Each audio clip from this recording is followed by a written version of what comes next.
Homeopathy চিকিৎসা সেবা গ্রহণ করুন, সুস্থ থাকুন।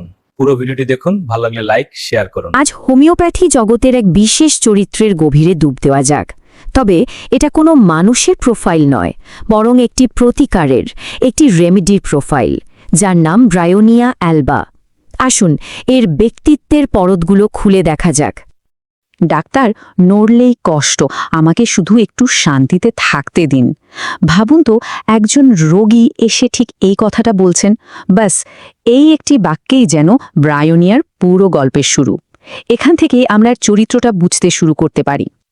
তো ব্রায়োনিয়াকে যদি এক কথায় বুঝতে হয়, তাহলে এর একটা মূল সূত্র আছে, আর সেটা হলো শুষ্কতা, নড়াচড়ায় কষ্ট বেড়ে যাওয়া আর বিশ্রামে আরাম পাওয়া। এই তিনটে স্তম্ভের ওপরেই কিন্তু ব্রায়োনিয়ার পুরো চরিত্রটা দাঁড়িয়ে আছে, সেটা শারীরিক হোক বা মানসিক। তাহলে চলুন শুরু করা যাক ব্রায়োনির একেবারে মূল সত্তা দিয়ে। দেখা যাক কিভাবে এই শুষ্কতা তার গোটা ব্যক্তিত্ব আর আচরণকে নিয়ন্ত্রণ করে। ব্যাপারটা অনেকটা এরকম, ভাবুন একটা শুকনো ডালের কথা। ওকে, যেমন সহজে বাঁকানো যায় না, ওটা শক্ত, একগুয়ে। ব্রায়োনিয়ের ব্যক্তিত্বটাও ঠিক তেমনই, শারীরিক আর মানসিক দুই দিক থেকেই একদম শুকনো, কঠোর আর জেদি। এই শুষ্কতাটাই যেন এর সব কিছুর মূলে। বাইরে থেকে তো বোঝা গেল, কিন্তু ভেতরটা কেমন? চলুন এবারের মনের গভীরে ঢোকা যাক, দেখে নেওয়া যাক এর মানসিক অবস্থাটা ঠিক কেমন হয়। প্রথমত, মনটা থাকে অসম্ভব খিটখিটে, মানে খুব সামান্য কারণেই রেগে যায়। আর এর সাথেই জড়িয়ে আছে আরেকটা জিনিস, সে একা থাকতে চায়। কেউ কথা বলুক, প্রশ্ন করুক, একদম পছন্দ করে না। তার মাথায় সারাক্ষণ ঘুরতে থাকে ব্যবসা, টাকা পয়সা আর ভবিষ্যৎ নিয়ে রাজ্যের দুশ্চিন্তা। আর সবচেয়ে অবাক করার মতো বিষয় হলো, এই যে মানসিক পরিশ্রম, এতে তার শারীরিক কষ্টগুলো আরও বেড়ে যায়। মনের এই যে শুষ্কতা আর কাঠিন্য, মজার ব্যাপার হলো ঠিক একই জিনিস তার শরীরেও দেখা যায়। চলুন দেখি কিভাবে এই মূল বৈশিষ্ট্যটা তার সারা শরীরে ছড়িয়ে পড়ে। হ্যাঁ, আক্ষরিক অর্থে সর্বত্র।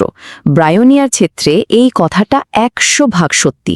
এর শরীরের প্রায় প্রত্যেকটা অংশে এই শুষ্কতার ছাপ স্পষ্ট। এই টেবিলটা দেখলেই ব্যাপারটা পরিষ্কার হয়ে যাবে। মুখ, জিভ, ঠোঁট সব শুকনো, অনেক সময় ফেটেও যায়। ত্বক খসখসে, পায়খানা বেশ শক্ত আর শুকনো হয়, এমনকি কাশিটাও হয় শুকনো, খকখকে, কোনো কফ ছাড়াই। আর এত শুষ্কতার ফল কি? প্রচণ্ড তৃষ্ণা। তবে সে কিন্তু বারে বারে অল্প অল্প করে জল খায় না, অনেকক্ষণ পর একবারে অনেকটা জল পান করে।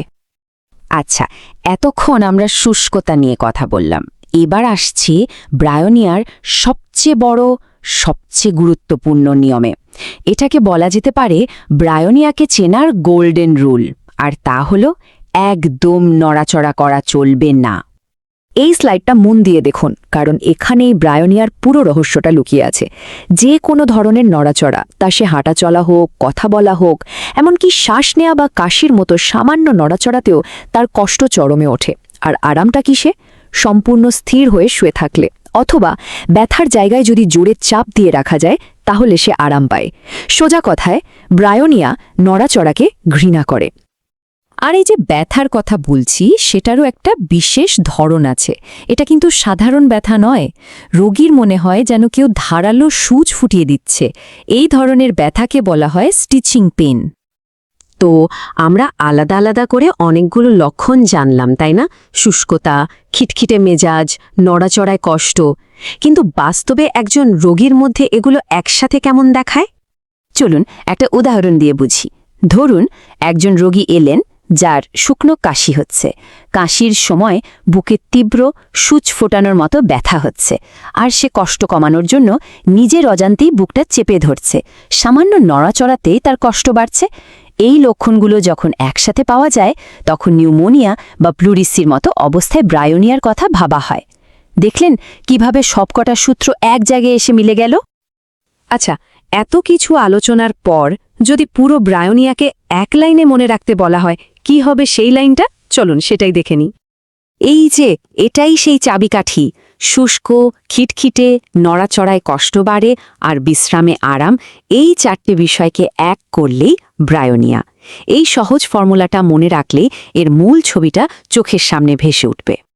শেষ করার আগে একটা প্রশ্ন রেখে যাই, ব্রায়োনিয়ার এই যে পুরো চরিত্রচিত্রটা আমরা দেখলাম, এটা কি আমাদের এটা ভাবতে সাহায্য করে না যে আমাদের শরীর আর মন আসলে কতটা ওতপ্রোতভাবে জড়িত?